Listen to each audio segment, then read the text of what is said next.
11 athletes, 20 years. One innocent man killed by mistake. A Norwegian court convicting Mossad agents publicly. An operation Israel denied for decades and eventually acknowledged.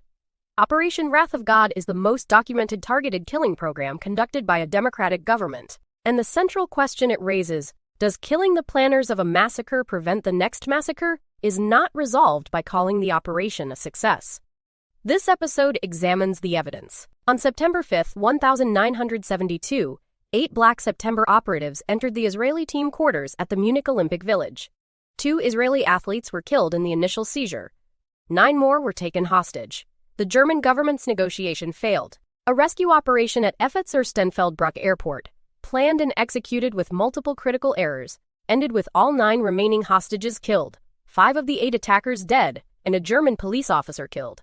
Israel's government convened within hours. Golda Meir's specific response was documented by her cabinet secretary: find them and eliminate them, not arrest, not try, eliminate. The operation was authorized before the funerals were complete. The operation's organizational structure was unusual even by Mossad standards. A special committee, known as Committee X or the X Committee, was established with direct prime ministerial authority to approve each target. The Mossad's Caesarea unit, its assassination department, provided the operational teams. The targets were not chosen randomly. Intelligence identified specific individuals with documented roles in planning, financing, or operationally directing the Munich attack. The target list included Ali Hassan Salameh, Black September's operations chief, Wales waiter, Abu Daoud, and senior PLO security and intelligence figures. Each assassination required Committee X approval. The committee maintained target accountability across multiple Israeli administrations. The first killing occurred on October 16, 1972, 6 weeks after Munich.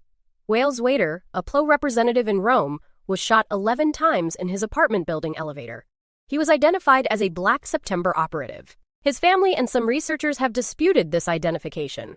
The specific operational choice of 11 shots, one for each Munich victim, was documented by the Mossad team. Whether this represented justice or political symbolism matters for the question of what the operation was actually designed to achieve. Military operations and symbolic acts have different logics. When they overlap, the outcome serves neither purpose cleanly. On July 21, 1973, a Mossad team in Lillehammer, Norway, followed a man they believed was Ali Hassan Salameh at a cinema into a street. The team shot him multiple times in front of his pregnant wife. His name was Ahmed Bouchiki. He was a Moroccan waiter who had immigrated to Norway. He had no connection to Black September, to the PLO, or to Munich. The intelligence that identified him as Salameh was wrong at every level.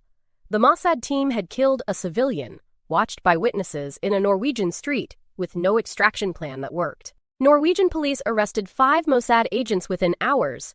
It was the most catastrophic operational failure in Mossad's history. The Lillehammer trial was the first public legal proceeding to examine Mossad operational methods in detail.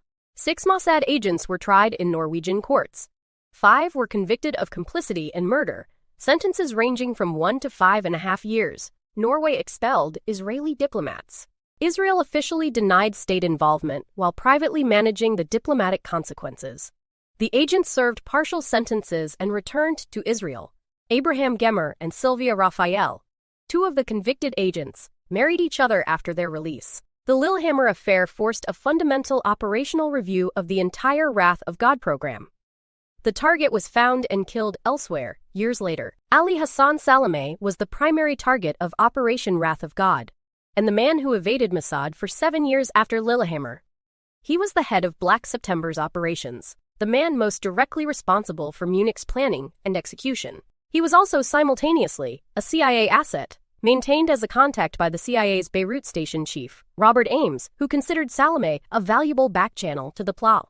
The specific irony, America's intelligence service was protecting one of Mossad's primary targets. The 2 allied intelligence services operated on the same target simultaneously from opposite directions. This created one of the most consequential intelligence tensions in the Western Alliance. Ali Hassan Salameh was killed in Beirut on January 22, 1979, 7 years after Munich, 6 years after Lillehammer.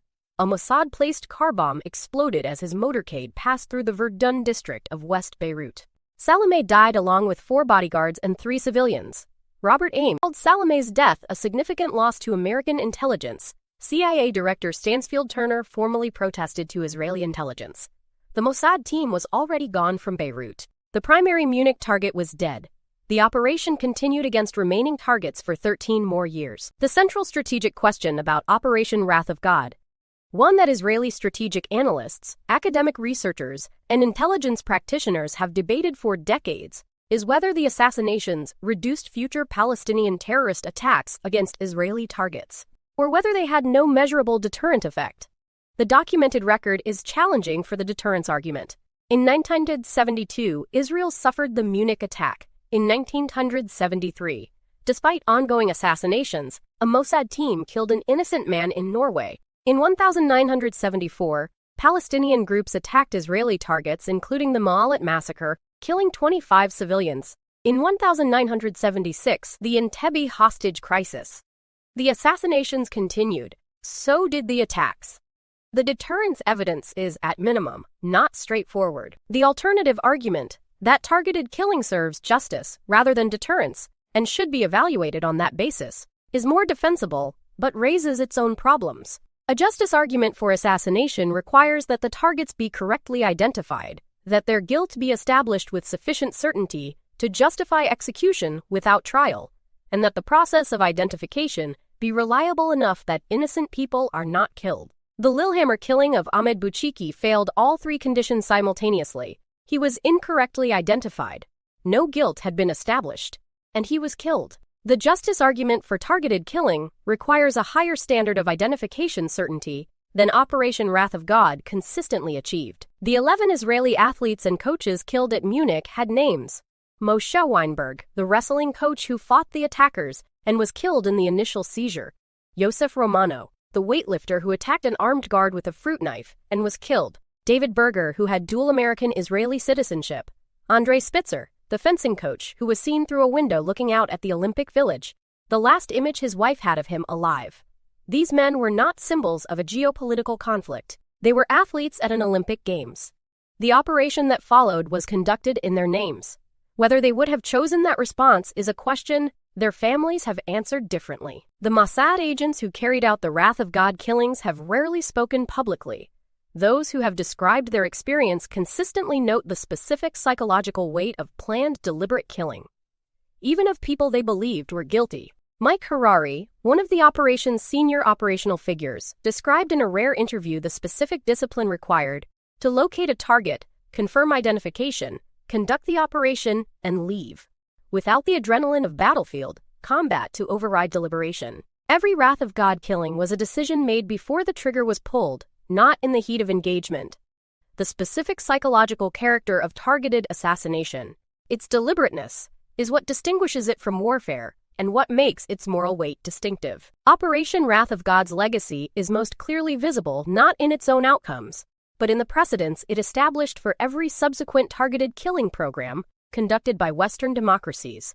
The American drone program, the British SAS's targeted operations, the Israeli operations against Iranian nuclear scientists in the 2010s. All of them draw on the Wrath of God framework. Committee X became the drone strike approval process. The Caesarea methodology became the standard for how democratic governments justify assassination as a policy instrument. The specific innovation Wrath of God represents, targeted killing as deliberate committee-approved peacetime policy, is now standard practice for multiple democratic governments. The debate about its legality and morality has not produced consensus. The practice has expanded regardless. Sylvia Raphael, one of the 5 Mossad agents convicted in Norway, died of cancer in 2005. Before her death, she spoke about the Lillehammer operation and Ahmed Bouchiki. Her words, documented in Israeli journalism, are among the most honest public statements made about the operation. She acknowledged the mistake directly, expressed specific regret for Bouchiki's death, and maintained that the overall operation was justified, while acknowledging that its execution had cost an innocent life. This is not moral resolution. It is moral honesty. The specific acknowledgement that you can believe something is justified, and also acknowledge that its execution killed someone who should not have died. Both are true. Holding both is harder than choosing one. Operation Wrath of God ran for approximately 20 years. It killed multiple senior Black September and PLO figures.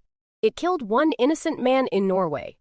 Peacetime policy. It did not demonstrably reduce Palestinian terrorist attacks on Israeli targets during its operation. It did provide something that deterrence statistics cannot measure: the specific knowledge among Black September operatives that the operation was coming, that Israeli intelligence was patient, resourced, and committed to finding them regardless of location or time elapsed. Whether that knowledge changed behavior at the operational level is documented in some cases and unclear in others. The operation was simultaneously more effective than its critics allow, and less effective than its proponents claim. 11 athletes, 20 years of operations, one wrong man in Norway. A CIA contact killed over American objections. 5 Mossad agents convicted in a Western court, and a precedent for targeted killing that became the standard operating procedure for democratic governments across the subsequent half-century. Series D continues next episode with Operation Ryan, the Soviet intelligence program that came closer to triggering nuclear war in 1983 than any event since the Cuban Missile Crisis, and that most people have never heard of. A Soviet early warning system. A false alarm. The specific night in September 1983, when one man's decision not to report what his system was showing may have prevented a nuclear exchange. Subscribe to the channel and turn on notifications, because the story doesn't end here, it evolves. The operations are documented.